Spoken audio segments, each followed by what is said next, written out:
छोटे से गांव में सोना नाम की एक सीधी साधी और मेहनती महिला रहती थी। उसके परिवार में उसके पति रमेश, बड़ा बेटा मनोज और छोटी बेटी दया थे। घर बहुत बड़ा नहीं था, लेकिन उसमें प्यार की कोई कमी नहीं थी। रमेश खेतों में मजदूरी करते थे और सोना पूरे परिवार का ध्यान रखती थी। दोनों का एक ही सपना था, अपने बच्चों को पढ़ा लिखा कर बड़ा इंसान बनाना। लेकिन किस्मत को शायद कुछ और ही मंजूर था। एक दिन खेत में काम करते समय रमेश की तबीयत अचानक बिगड़ गई। गांव वाले उन्हें अस्पताल लेकर गए, लेकिन डॉक्टरों की लाख कोशिशों के बाद भी उन्हें बचाया नहीं जा सका। ये खबर सुनते ही सोना के पैरों तले जमीन खिसक गई। उसकी आंखों के सामने अंधेरा छा गया। कुछ ही पलों में उसकी खुशहाल दुनिया उजड़ चुकी थी। पूरा गांव अंतिम संस्कार में शामिल हुआ। शाम होते होते सभी लोग अपने अपने घर लौट गए, लेकिन उस छोटे से मिट्टी के घर में अब केवल सन्नाटा और दर्द बचा था। रात गहराती गई। बाहर हल्की हवा चल रही थी। घर के अंदर मिट्टी का छोटा सा दीपक जल रहा था और सोना अपने पति की तस्वीर के सामने बैठी लगातार रो रही थी। रमेश, तुमने तो कहा था कि हम दोनों मिलकर मनोज को बड़ा अफसर बनाएंगे, दया को खूब पढ़ाएंगे। फिर मुझे इस रास्ते पर अकेला छोड़कर क्यों चले गए? देखो, तुम्हारे दोनों बच्चे सो रहे हैं। इन्हें क्या पता कि इनके सिर से पिता का साया उठ चुका है। अब मैं अकेली इन्हें कैसे पालूंगी? कैसे इनकी फीस भरूंगी? कैसे इनका पेट भरूंगी? लोते उसकी आंखें सूज गई थी, लेकिन आंसू रुकने का नाम नहीं ले रहे थे। उसी समय मनोज की नींद खुल गई। उसने अपनी माँ को रोते हुए देखा और धीरे धीरे उसके पास आकर बैठ गया। माँ, आप क्यों रो रही हो? क्या पापा अब कभी वापस नहीं आएंगे? स्कूल में सब बच्चों के पापा आते हैं, मेरे पापा कब आएंगे माँ? नहीं बेटा, तुम्हारे पापा अब भगवान के पास चले गए हैं, लेकिन उन्होंने जाते जाते मुझे सबसे बड़ी जिम्मेदारी देकर गए हैं, तुम्हें और दया को पढ़ाकर बड़ा इंसान बनाना। मैं चाहे कितनी भी तकलीफ सह लूं, लेकिन तुम्हारा भविष्य कभी अंधेरे में नहीं जाने दूंगी। माँ, मैं बहुत पढ़ाई करूंगा, बड़ा आदमी बनूंगा, फिर आपको कभी रोने नहीं दूंगा। सोना और मनोज फूट फूट कर रो पड़े। अगले दिन से घर का राशन धीरे धीरे खत्म होने लगा। घर में जितनी थोड़ी बहुत बचत थी, वो भी कुछ दिनों में समाप्त हो गई। आखिरकार मजबूरी में सोना ने ऑटो रिक्शा चलाना शुरू किया। सुबह दोनों बच्चों को साथ लेकर निकलती और देर रात तक सवारी ढूंढती रहती, लेकिन बच्चों की पढ़ाई लगातार छूट रही थी। एक दिन स्कूल के मास्टर जी ने मनोज से कहा, मनोज, तुम पहले कक्षा के सबसे होनहार बच्चों में थे। अब कई दिनों से स्कूल नहीं आ रहे हो। अगर ऐसे ही चलता रहा तो तुम्हारा सपना अधूरा रह जाएगा। मनोज चुपचाप सिर झुकाकर खड़ा रहा। उस शाम आसमान में काले बादल छा गए। तेज हवा चलने लगी। कुछ ही देर में मूसलाधार बारिश शुरू हो गई। सड़कें पानी से भर गईं। सोना बच्चों को लेकर ऑटो में बैठी सवारी का इंतजार करती रही, लेकिन घंटों तक कोई ग्राहक नहीं आया। उस दिन उसकी एक भी कमाई नहीं हुई। रात को भीगते हुए वो बच्चों के साथ घर पहुंची। घर में खाने के लिए केवल 2 सूखी रोटियां बची थीं। उसने दोनों रोटियां बच्चों की थाली में रख दी और खुद बिना खाए पानी पीकर बैठ गई। माँ, आप खाना क्यों नहीं खा रही हो? मुझे भूख नहीं है बेटी, तुम लोग खा लो। माँ, झूठ मत बोलो, सुबह से आपने कुछ नहीं खाया। अगर आप नहीं खाओगी तो मैं भी नहीं खाऊंगा। सोना की आंखों से उस रात लगातार बारिश होती रही। मिट्टी की झोंपड़ी की छत से पानी टपकता रहा। सोना पूरी रात जागती रही।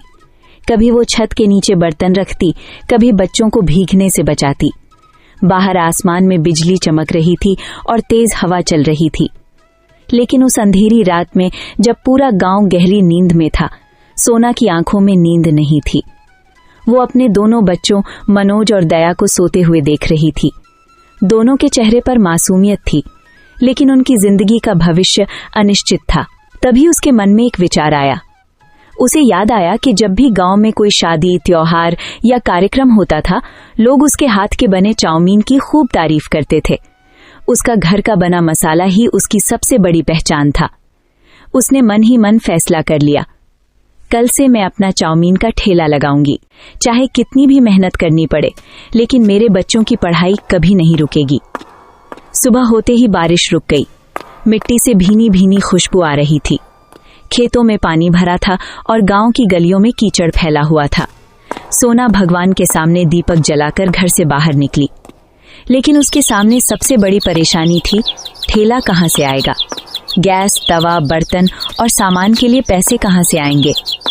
इसी सोच में वो गांव की गली से गुजर रही थी कि सामने से डुग्गू आता दिखाई दिया।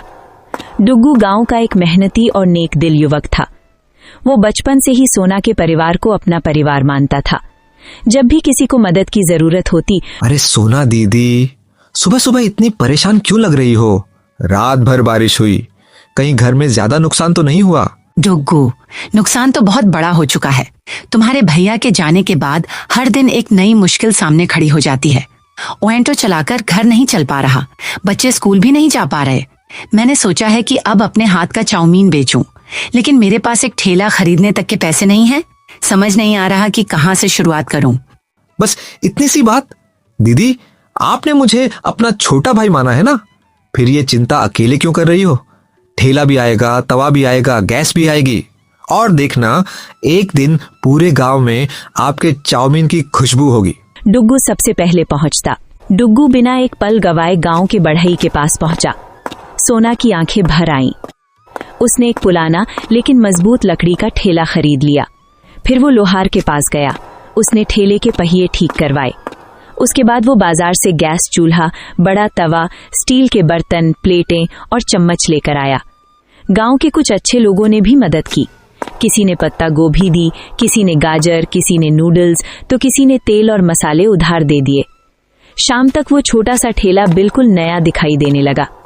डुग्गू ने अपने हाथों से उसे धोया, रंग लगाया और ऊपर एक बोर्ड लगाया, सोना होममेड चाउमीन सेंटर। डुग्गू, आज अगर तुम नहीं होते तो शायद मैं कभी यह हिम्मत नहीं जुटा पाती। मेरे पास तुम्हारा एहसान चुकाने के लिए कुछ भी नहीं है। दीदी, भाई कभी बहन की मदद का हिसाब नहीं रखते। मेरा इनाम उस दिन मिलेगा जब मनोज पढ़ लिख कर बड़ा अधिकारी बनेगा और दया अपने पैरों पर खड़ी होगी। उस दिन मैं पूरे गांव से कहूंगा कि देखो एक माँ की मेहनत कैसी होती है। उस रात सोना ने पूरे मन से अपना खास मसाला तैयार किया। उसने अदरक, लहसुन, हरी मिर्च, काली मिर्च, धनिया और कई देसी मसालों को सिलबट्टे पर पीसा। पूरा घर खुशबू से भर गया। मनोज और दया भी अपनी माँ की मदद करने लगे। मनोज सब्जियां धोने लगा और दया प्लेटें साफ करने लगी। सोना के चेहरे पर कई महीनों बाद उम्मीद की हल्की मुस्कान दिखाई दी। उसे लगने लगा कि शायद भगवान ने उसके लिए एक नया रास्ता खोल दिया है। लेकिन उसे बिल्कुल भी अंदाजा नहीं था कि अगले दिन उसके धैर्य की सबसे बड़ी परीक्षा होने वाली है। सुबह जब वो पहली बार अपना ठेला लेकर सड़क पर पहुंची, तभी अचानक आसमान में काले बादल छा गए। तेज हवाएं चलने लगी और कुछ ही मिनटों में मूसलाधार बारिश शुरू हो गई। सोना ने आसमान की ओर देखा और मन ही मन बोली। आज उसकी जिंदगी का पहला दिन था। उसके कदमों में घबराहट थी, लेकिन दिल में अपने बच्चों का भविष्य बस रहा था। डुग्गू भी सुबह सुबह उसके घर पहुंच गया। उसने बिना कुछ कहे ठेले का दूसरा हिस्सा पकड़ लिया। दोनों धीरे धीरे गांव की कच्ची सड़क से स्कूल और कॉलेज के पास पहुंच गए। सोना ने ठेला सड़क किनारे लगाया, गैस चूल्हा रखा, बड़ा तवा रखा, सब्जियां सजाई, मसालों के डिब्बे ठीक से लगाए और भगवान की छोटी सी तस्वीर के सामने अगरबत्ती जला दी। वो हाथ जोड़कर मन ही मन प्रार्थना करने लगी। तभी अचानक मौसम बदलने लगा। कुछ ही मिनटों में काले बादलों ने पूरा आसमान ढक लिया। तेज हवाएं चलने लगी, पेड़ों की टहनियां झूमने लगी और फिर मूसलाधार बारिश शुरू हो गई। बारिश इतनी तेज थी कि सड़क पर चलते लोग दुकानों और छज्जों के नीचे जाकर खड़े हो गए। कुछ ही मिनटों में सड़क लगभग खाली हो गई। बारिश का पानी सोना के ठेले तक आने लगा। हवा के साथ पानी उसके सामान पर गिरने लगा। सोना ने जल्दी जल्दी सब्जियों और मसालों को प्लास्टिक से ढक दिया। उसकी आंखों में चिंता साफ दिखाई दे रही थी। पहला ही दिन और इतनी तेज बारिश। उसे लगा जैसे किस्मत फिर उसकी परीक्षा ले रही है। हे भगवान, मैंने किसी का बुरा नहीं किया, बस अपने बच्चों का पेट भरना चाहती हूँ। अगर आज भी कुछ नहीं बिका तो कल घर में चूल्हा कैसे जलेगा। सोना की आंखों से आंसू निकलने ही वाले थे कि तभी डुग्गू दौड़ता हुआ पास की दुकान से एक बड़ी तिरपाल लेकर आया। वो खुद पूरी तरह भीग चुका था, लेकिन उसे अपनी नहीं, सोना के ठेले की चिंता थी। उसने तिरपाल बांधकर पूरा ठेला ढक दिया। बारिश अब भी जारी थी। डुग्गू भीगते हुए सड़क पर खड़ा हो गया। समय धीरे धीरे बीतने लगा। दीदी, हिम्मत मत हारिए। बारिश हमेशा नहीं रहती। मेहनत करने वालों की सुबह भी जरूर आती है। आज अगर एक भी ग्राहक आया तो वह कल 10 लोगों को लेकर आएगा। लगभग 1 घंटा गुजर गया, लेकिन एक भी ग्राहक नहीं आया। सोना बार बार सड़क की ओर देखती, हर गुजरने वाले इंसान को उम्मीद भरी नजरों से देखती। इसी बीच कुछ औरतें वहां से गुजरी। उन्होंने ठेले की तरफ देखा और मुस्कुराने लगी। दूसरी औरत भी हंसते हुए वहां से चली गई। देखा, हमने पहले ही कहा था, सड़क पर ठेला लगाना इतना आसान नहीं होता। अब पूरे दिन बारिश में खड़ी रहो। सोना ने उनकी बातें सुनी, लेकिन इस बार उसने पलटकर जवाब नहीं दिया। उसने बस अपने बच्चों की मुस्कुराती हुई तस्वीर याद की और चुपचाप खड़ी रही। करीब दोपहर होने लगी। बारिश थोड़ी धीमी हुई। तभी कॉलेज की छुट्टी हुई। कुछ छात्र बारिश से बचने के लिए भागते हुए सड़क किनारे आ गए। उन्हीं में से एक छात्र के नाक में चाउमीन के मसालों की हल्की सी खुशबू पहुंची। वो ठिठक गया। चलो एक बार चक्कर देखते हैं। कुछ ही पल बाद 5-6 छात्र सामने खड़े थे। सोना ने पहली बार गैस जलाई, तेल गर्म किया, सब्जियां डाली, फिर अपने हाथों से बनाया हुआ खास मसाला तवे पर डाला। जैसे ही मसाला तवे पर पड़ा, पूरे वातावरण में ऐसी खुशबू फैल गई कि बारिश में खड़े दूसरे लोग भी ठेले की ओर देखने लगे। सोना के हाथ तेजी से चलने लगे। आंटी, ऐसी खुशबू तो हमने किसी होटल में भी नहीं महसूस की। जल्दी से 2 प्लेट बना दीजिए। अगर स्वाद भी खुशबू जैसा हुआ तो हम रोज यही खाएंगे। कुछ ही मिनटों में पहली प्लेट तैयार हो गई। छात्रों ने पहला निवाला मुंह में रखा और सभी एक दूसरे का चेहरा देखने लगे। उनके चेहरे पर मुस्कान आ गई। उन्होंने तुरंत दूसरी और तीसरी प्लेट का ऑर्डर दे दिया। अब धीरे धीरे और लोग भी आने लगे। बारिश अब भी हल्की हल्की हो रही थी, लेकिन सोना के ठेले के सामने ग्राहकों की छोटी सी लाइन लग चुकी थी। पहले दिन की सारी चिंता अब उम्मीद में बदल चुकी थी। सोना की आंखों में खुशी के आंसू थे। वो मन ही मन अपने पति की तस्वीर को याद करके बोली, देखो रमेश, आज हमारी मेहनत की पहली कमाई शुरू हो गई। पहले दिन की कमाई भले ही बहुत ज्यादा नहीं थी, लेकिन सोना के लिए वो किसी खजाने से कम नहीं थी। शाम को जब वो ठेला लेकर घर पहुंची तो मनोज और दया दौड़कर उसके पास आए। दोनों की नजर सबसे पहले उस छोटे से पैसे के डिब्बे पर गई। सोना ने डिब्बा खोला। उसमें कुछ 100 रुपए रखे थे। इतने दिनों बाद पहली बार उसकी मेहनत की कमाई उसके हाथ में थी। उसने सबसे पहले भगवान के सामने पैसे रखे और आंखें बंद करके धन्यवाद किया। उस रात कई दिनों बाद उनके घर में गर्म खाना बना। मनोज और दया अपनी माँ के चेहरे पर मुस्कान देखकर बहुत खुश थे। दूसरे दिन सुबह सोना फिर पहले से भी ज्यादा उत्साह के साथ ठेला लेकर निकली। इस बार डुग्गू भी उसके साथ था। उसने ठेले की सफाई की, गैस चेक की और सब्जियां करीने से सजाई। धीरे धीरे स्कूल के बच्चे आने लगे। कॉलेज के छात्र भी पहुंचने लगे। कल जिन छात्रों ने चाउमीन खाई थी, वे अपने दोस्तों को भी साथ लेकर आए थे। कुछ ही देर में ठेले के सामने भीड़ लगने लगी। तवे पर सब्जियां छनक रही थी। गर्मा गर्म मसालों की खुशबू हवा में फैल रही थी और हर आने वाला ग्राहक यही कह रहा था, यहीं का चाउमीन सबसे अलग है। देखते ही देखते पूरे इलाके में सोना के चाउमीन की चर्चा होने लगी। लेकिन जहां सफलता होती है, वहां कुछ लोगों को जलन भी होने लगती है। ठेले से थोड़ी दूर एक पुराना फास्ट फूड वाला ठेला लगता था। उसका मालिक बाबूलाल कई सालों से चाउमीन बेच रहा था। जब उसने देखा कि उसके ग्राहक कम हो रहे हैं और सभी सोना के ठेले पर जा रहे हैं, तो उसके मन में ईर्ष्या भर गई। देख रहे हो, 2 दिन पहले आई और मेरे सारे ग्राहक ले गए। अगर ऐसा ही चलता रहा तो मेरा धंधा बंद हो जाएगा। कुछ करना पड़ेगा, नहीं तो यह औरत पूरे बाजार पर कब्जा कर लेगी। उसने मन ही मन तय कर लिया कि किसी भी तरह सोना का काम बंद करवाना है। उधर सोना को इन बातों की कोई खबर नहीं थी। वो पूरी ईमानदारी से ग्राहकों को चाउमीन बनाकर खिलाती रही। हर प्लेट में वही स्वाद, वही साफ सफाई और वही अपनापन। लोग सिर्फ चाउमीन खाने नहीं, बल्कि सोना के व्यवहार की भी तारीफ करने लगे। इसी बीच दोपहर के समय अचानक आसमान फिर से काला हो गया। तेज हवा चलने लगी। कुछ ही पलों में फिर मूसलाधार बारिश शुरू हो गई। ग्राहक इधर उधर भागने लगे, लेकिन इस बार डुग्गू पहले से तैयार था। उसने तुरंत तिरपाल खोलकर ठेले के ऊपर बांध दी। उसने गैस और सामान को सुरक्षित जगह पर रख दिया। बारिश तेज थी, लेकिन ठेला चलता रहा। दीदी देखा, बारिश भी अब हमारी ग्राहक बन गई है। लोग बारिश में गरम चाउमीन खाने का मजा लेने आए हैं। डुग्गू, अगर तुम हर दिन ऐसे ही साथ रहोगे तो मुझे किसी मुश्किल से डर नहीं लगेगा। दीदी, मुश्किलें आएंगी, लेकिन आपकी मेहनत उनसे हमेशा बड़ी रहेगी। लोग बारिश में खड़े खड़े गर्म चाउमीन खाने लगे। बारिश और गर्मा गर्म चाउमीन का स्वाद लोगों को इतना पसंद आया कि ठेले के सामने फिर से भीड़ बढ़ गई। दूसरी तरफ बाबूलाल ये सब देख रहा था।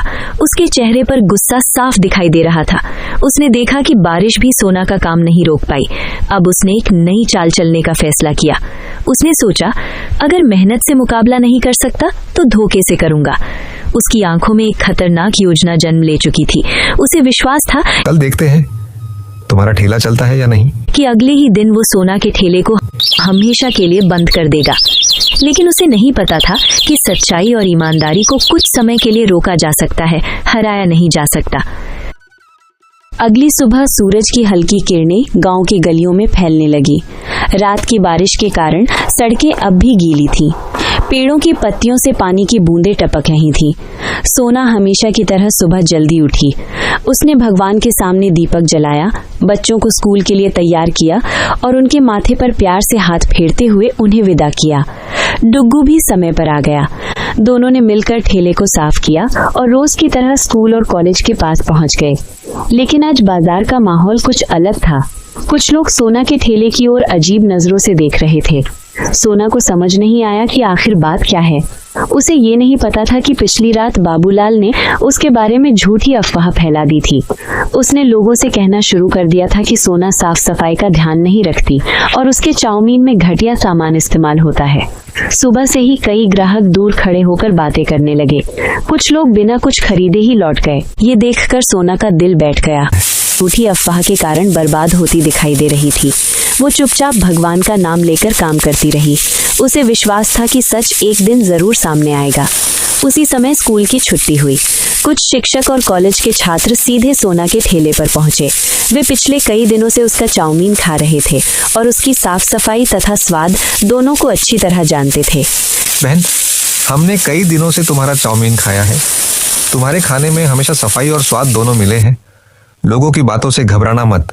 मेहनत करने वाले को बदनाम करना बहुत आसान होता है, लेकिन सच्चाई हमेशा जीतती है। गुरुजी, मैं बस ईमानदारी से अपने बच्चों का पेट पालना चाहती हूँ। अगर मेरा खाना किसी को पसंद नहीं आए तो मैं उसी दिन ठेला बंद कर दूंगी। लेकिन मैंने कभी किसी के साथ धोखा नहीं किया। जिसे भी शक है वह पहले अपने सामने चाउमीन बनते हुए देख ले। हर सब्जी ताजी है, हर मसाला घर का बना है, और सबसे बड़ी बात, इसमें एक माँ की मेहनत और ईमानदारी मिली हुई है। किसी की झूठी बातों पर भरोसा मत कीजिए। सच अपनी पहचान खुद बना लेते। डुग्गू की बात सुनकर कई लोग आगे आए। उन्होंने अपने सामने चाउमीन बनते हुए देखा। साफ बर्तन, ताजी सब्जियां, घर का बना मसाला, सब कुछ देखकर लोगों का भरोसा और बढ़ गया। कुछ ही देर में फिर से ठेले पर ग्राहकों की भीड़ लग गई। बाबूलाल दूर खड़ा ये सब देख रहा था। उसकी चाल पूरी तरह नाकाम हो चुकी थी। उसी समय एक बुजुर्ग ग्राहक उसके पास आया। बेटा, व्यापार मेहनत से चलता है, झूठ से नहीं। अगर तुम भी ईमानदारी से काम करोगे तो तुम्हारे ग्राहक भी वापस आ जाएंगे। दूसरे को गिराकर कोई कभी ऊंचा नहीं उठता। बाबूलाल को अपनी गलती का एहसास होने लगा। उसने पहली बार महसूस किया कि किसी की मेहनत से जलने के बजाय अपनी मेहनत बढ़ानी चाहिए। शाम होने तक सोना का पूरा ठेला फिर से खाली हो चुका था। उस दिन की कमाई पहले से भी ज्यादा थी। घर लौटते समय सोना की आंखों में खुशी के आंसू थे। माँ, मैं वादा करता हूँ, एक दिन मैं ऐसा इंसान बनूंगा कि लोग मुझे नहीं, आपको सलाम करेंगे। बस बेटा, ईमानदारी कभी मत छोड़ना। मेहनत का रास्ता लंबा जरूर होता है, लेकिन मंजिल सबसे सुंदर होती है। सोना का छोटा सा चाउमीन ठेला अब पूरे शहर में मशहूर हो चुका था। लेकिन किस्मत ने अभी उनके लिए एक और बड़ी परीक्षा संभाल कर रखी थी। समय किसी के लिए नहीं रुकता। धीरे धीरे कई साल बीत गए। जो छोटा सा चाउमीन का ठेला कभी बारिश, धूप और तानों के बीच खड़ा रहता था, आज पूरे शहर में अपनी अलग पहचान बना चुका था। लोग दूर दूर से सिर्फ सोना के हाथ का चाउमीन खाने आते थे। उसकी सबसे बड़ी खुशी पैसे नहीं थे, उसकी खुशी थी उसके दोनों बच्चे। मनोज अब कॉलेज की पढ़ाई पूरी कर चुका था। दया भी अपनी पढ़ाई में हमेशा अव्वल आती थी। सोना आज भी रोज सुबह सबसे पहले भगवान का नाम लेकर अपना ठेला लगाती थी। वो कभी अपनी मेहनत से पीछे नहीं हटी। उसका मानना था कि जिस काम ने उसके बच्चों का भविष्य बनाया, उसे कभी नहीं छोड़ना चाहिए। एक दिन मनोज पुलिस भर्ती की अंतिम परीक्षा देने शहर गया। पूरे गांव की निगाहें उसी पर थीं। सोना मंदिर में बैठकर भगवान से केवल एक ही प्रार्थना कर रही थी, हे भगवान, मेरी मेहनत की लाज रख लेना। 3 दिन बाद परिणाम घोषित होना था। उन 3 दिनों में सोना ने ठीक से खाना भी नहीं खाया। हर पल उसकी नजर मोबाइल पर और गांव के साइबर कैफे की तरफ लगी रहती। माँ, आखिर वो सुबह भी आ गई। मनोज शहर से गांव लौट रहा था। सोना हमेशा की तरह अपने ठेले पर ग्राहकों को चाउमीन बना रही थी। तभी दूर से एक पुलिस की जीप गांव में दाखिल हुई। पूरे गांव के लोग जीप की तरफ देखने लगे।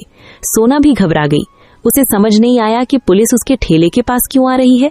पूरे गांव की आंखें नम हो गईं। उसी समय भीड़ में खड़ी कमला, जिसने कभी सोना को ताने दिए थे, धीरे धीरे आगे आई। उसका सिर शर्म से झुका हुआ था। सोना बहन, मुझे माफ कर दो। मैंने तुम्हें बहुत ताने दिए। मैंने कभी नहीं सोचा था कि तुम्हारी मेहनत एक दिन पूरे गांव का गर्व बन जाएगी। कमला बहन, बीती बातों को भूल जाओ। इंसान की पहचान उसके अतीत से नहीं, उसके वर्तमान से होती है। तभी डुग्गू भी भीड़ से आगे आया। उसकी आंखों में खुशी साफ दिखाई दे रही थी। उसे वो दिन याद आ गया जब उसने पहली बार सोना का ठेला धक्का देकर सड़क तक पहुंचाया था। दीदी, याद है आपने कहा था कि मेरा एहसान कभी नहीं भूलेंगी। आज मेरा इनाम मिल गया। मैंने कहा था ना, एक दिन मनोज वर्दी पहनकर पूरे गांव का नाम रोशन करेगा। डुग्गू भैया, अगर उस दिन आपने माँ का साथ नहीं दिया होता तो शायद यह सपना कभी पूरा नहीं होता। आप हमारे परिवार का हिस्सा हैं और हमेशा रहेंगे। कुछ दिनों बाद मनोज ने अपनी पहली तनख्वाह से अपनी माँ के लिए एक छोटी सी दुकान बनवाई। अब सोना को बारिश और धूप में सड़क किनारे खड़ा नहीं होना पड़ता था। लेकिन दुकान खुलने के पहले दिन भी उसने वही पुराना तवा इस्तेमाल किया, वही घर का बना मसाला और वही मुस्कान, क्योंकि वही उसकी असली पहचान थी।